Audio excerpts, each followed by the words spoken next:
What's the most common misconception para sa'yo about living overseas? In reality, lahat naman siguro ganun yung misconception ng iba, no? So, ang misconception from Philippines, which akala ko din naman dati no nandun ako, na obviously malaki yung pera dito, 'di ba? Right. Malaki yung sahod. So, ang misconception is kala nila madali.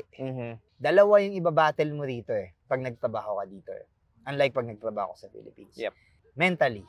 Dahil wala ka sa Philippines Dahil mga homesick ka. Yep. And still, you have to get up 5 a.m. in the morning. Yep. Diba? And physically. Kasi dahil malaki yung binibigay sa yung sahod, syempre, yung company, talagang aanuhin nila yung worth ng binayad nila sa'yo. Yep. Talagang ipapagtrabaho ka talaga. Papagurin ka, parang ganun. Nung worth ng binayad nila sa'yo. Which is fair. Kasi nga, malaking binabayad nila sa'yo Yep. Although, hindi alam ng mga tao doon, malaki rin yung gastos dito. Yep. Malaki rin yung tax. Malaki rin yung binabayaran mo, especially bills sa bahay, sa kuryente.